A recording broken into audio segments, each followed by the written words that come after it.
puis-je me marier avec un non-chrétien? Comme je le dis souvent, il faut bien faire la différence entre la religion et la relation. Cette question du mariage est cruciale et la religion ainsi que les comportements religieux font beaucoup de dégâts dans les familles chrétiennes. Le choix de se marier avec une personne convertie à Jésus ou avec une personne d'une autre religion, voire athée, ne dépend pas de notre religion, mais du degré d'intimité qu'on entretient avec Jésus. Je m'explique. Lorsqu'on rencontre Jésus, on reçoit son esprit. C'est cette présence de Dieu en nous qu'on décide de cultiver ou pas. Si on la cultive, elle va grandir, nous transformer et nous donner envie de le servir et de se dédier complètement à lui. Dans ce cas, Jésus devient notre Seigneur en plus de notre Sauveur. Par contre, si on ne cultive pas cette présence de Dieu en nous, on va continuer à mettre un tas d'autres choses en priorité, comme le mariage par exemple, quitte à épouser un non-chrétien. Alors là, Jésus est simplement notre Sauveur, il n'est pas notre Seigneur, car un Seigneur, c'est un maître à qui l'on a tout donné. Il n'y a pas 36 solutions, il y en a deux. Soit Jésus est notre Sauveur et Seigneur, soit Jésus est simplement notre Sauveur. Avant de nous faire baptiser d'eau, on nous pose en général cette question. Veux-tu faire de Jésus ton Sauveur et ton Seigneur? En général, on répond oui et on plonge dans les eaux du baptême. Est-ce qu'on se rend bien compte de ce que veut dire faire de Jésus son Seigneur? Ça veut dire qu'on va le suivre, lui faire confiance, lui remettre toutes choses. On va aussi renoncer à nos volontés charnelles pour faire sa volonté et vivre une vie de miracle avec une présence de Dieu carrément palpable à nos côtés.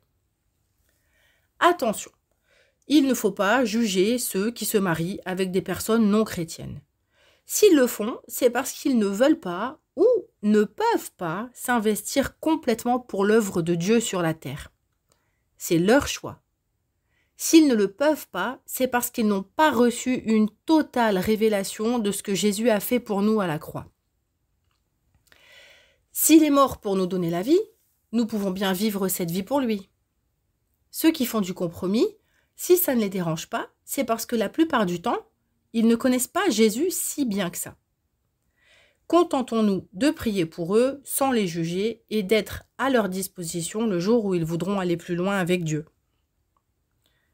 Quand on souhaite faire réfléchir quelqu'un sur ses projets de mariage avec une personne non chrétienne, la question qu'il faudrait poser, c'est la suivante. Veux-tu être rempli du Saint-Esprit, rempli de l'amour surnaturel de Dieu et vivre une vie extraordinaire où tu seras utilisé avec puissance? Ou préfères-tu vivre une vie banale où il te deviendra de plus en plus difficile de te connecter avec Dieu, puisque tu vas faire une seule chair avec une personne qui ne lui appartient pas? Un mariage chrétien est comme une corde à 3 brins. Il ne se casse pas facilement. Si les deux personnes sont unies afin de servir Dieu ensemble, et s'ils sont soumis à ses enseignements, Dieu les dirigera ensemble à faire sa volonté.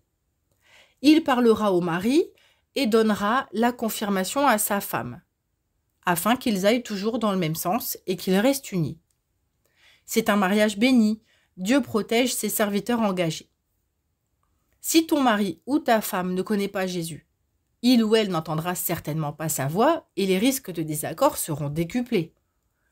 En plus, le diable il a open bar pour utiliser ton conjoint et te faire des problèmes.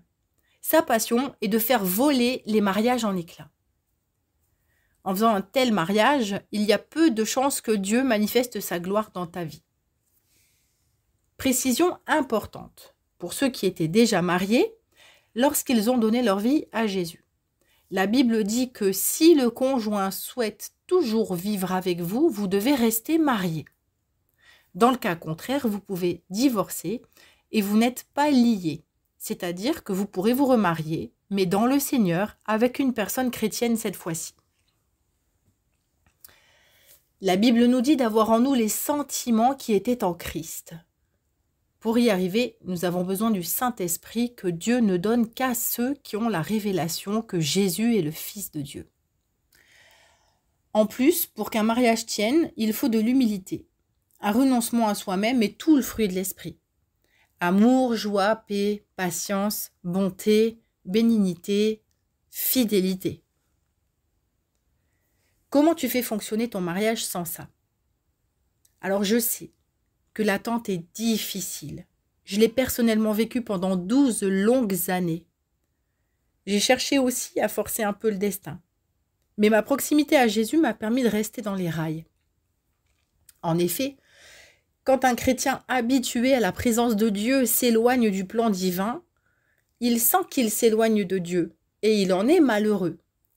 Si tu connais vraiment Jésus, normalement, quand tu pèches, tu es malheureux.